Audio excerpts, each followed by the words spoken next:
అందరికీ నమస్కారం. అమ్మ మాట అమ్మాయి బాట ఛానల్కి స్వాగతం. మీ ఉపచేతన మనస్సు యొక్క శక్తి, the power of your subconscious mind.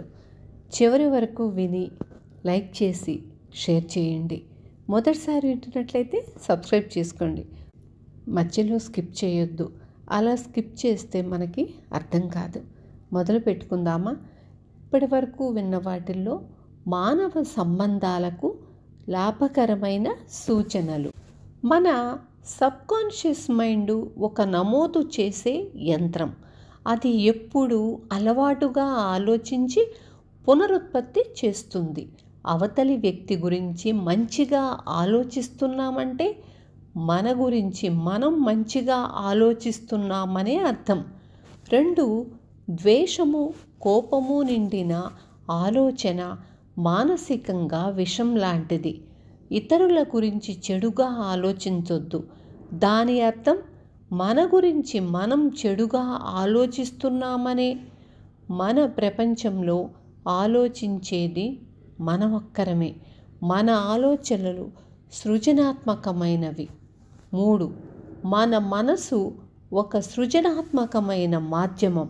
అందుకని అవతలి వ్యక్తి గురించి మనం అనుకునేది మన అనుభవంలోకి తెచ్చుకుంటాము.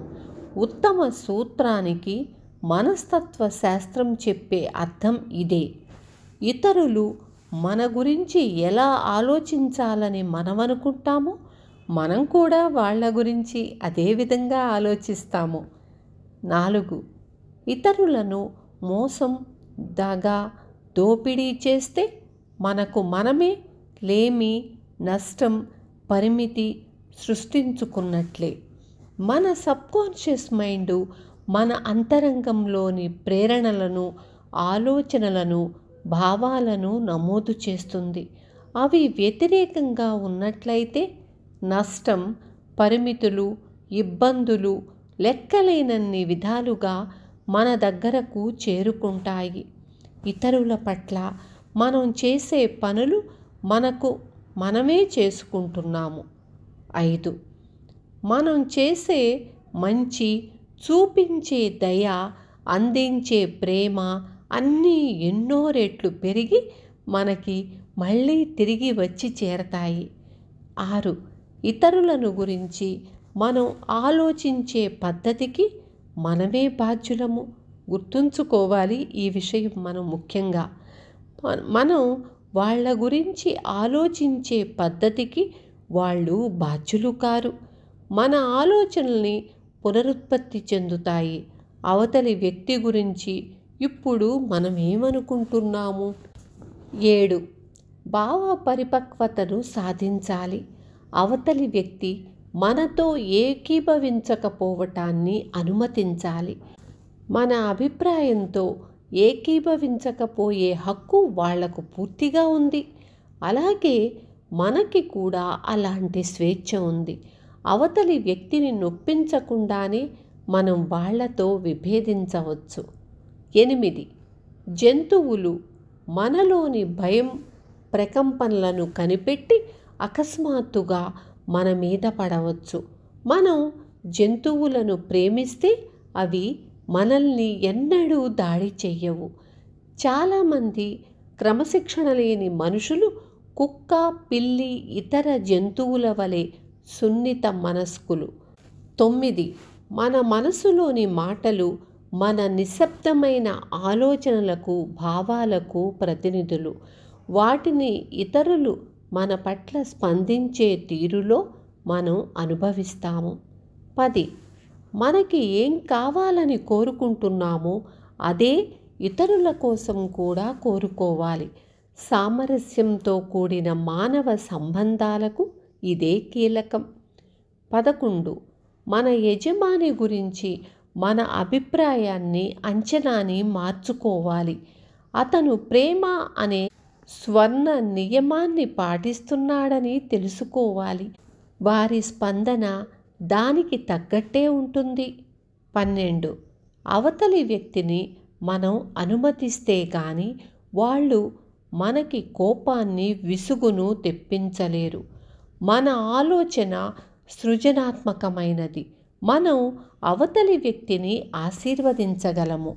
మనల్ని ఎవరైనా అవమానకరమైన మాట అంటే, దేవుని శాంతి నీ ఆత్మలో నిండుగాక అని అనే స్వేచ్ఛ మనకుంది. అవతలి వారు మనల్ని నిందించారని మనం కూడా ఎదురు నిందిస్తూ ఉంటే అప్పుడు గొడవలే మొదలవుతాయి. అప్పుడు మనశ్శాంతి ఉండదు. ఇవన్నీ నెగిటివ్కు దారితీస్తాయి. అలా కాకుండా మనల్ని తిట్టినా కూడా వాళ్ళ మనసు ప్రశాంతంగా ఉండాలని మనం కోరుకుంటే అవతలి వ్యక్తులు కూడా శాంతి నిండిపోతుంది. 13. అవతలి వారితో స్నేహంగా ఉండాలంటే ప్రేమ అవసరం. ప్రేమ అంటే అర్థం చేసుకోవటం, సద్భావం, అవతలి వ్యక్తిలోని పవిత్రతను గౌరవించటం. 14.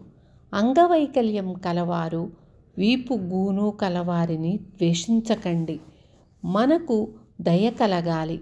మానసికంగాను అంటే వారి పట్ల వ్యతిరేకమైన ఆలోచనలే అలవడి ఉన్నవారు అలాంటి వాటిని వదిలేసి వైకల్యం కలవారి పట్ల దయ, అవగాహన కలిగి ఉండాలి. అందరినీ అర్థం చేసుకోవటం అంటే అందరినీ క్షమించటమే. 15. ఇతరుల విజయం, పురోగతి, మంచి అదృష్టం పట్ల సంతోషపడాలి. అలా చేయటం వల్ల అదృష్టాన్ని మనం మన వైపుకు ఆకర్షిస్తాము. 16. అవతలి వ్యక్తి యొక్క భావోద్రేకాలకు, ప్రకోపాలకు లొంగవద్దు. తృప్తిపరచటం అనేది ఎన్నడూ ఫలితాలను సాధించలేదు. అలాంటి అవతలి వ్యక్తికి దాసోహం అనకూడదు. ఏది సరైనది అనుకుంటామో దానివైపు నిలబడాలి. మన ఆదర్శాలకు కట్టుబడి ఉండాలి. మనకు శాంతిని, సంతోషాన్ని, ఆనందాన్ని ఇచ్చే మానసిక దృష్టి సరైనదని, మంచిదని, సత్యమని తెలుసుకోవాలి. మనల్ని ఆశీర్వదించేది అందరినీ ఆశీర్వదిస్తుంది. 17. ప్రపంచంలో ఏ వ్యక్తికైనా మనం రుణపడి ఉండేది ఒక్క ప్రేమ మాత్రమే. ఇక ప్రేమ అంటే మన కోసం మనం ఆశించేదే అందరి కోసం ఆశించటం. ఆరోగ్యం, ఆనందం, జీవితంలోని అన్ని ఆశీస్సులు. అర్థమైంది కదా? ముఖ్యంగా మెయిన్గా ఏంటంటే ప్రేమ.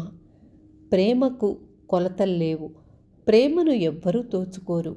ప్రేమను పంచితే అయిపోతుంది అనేది కూడా లేదు.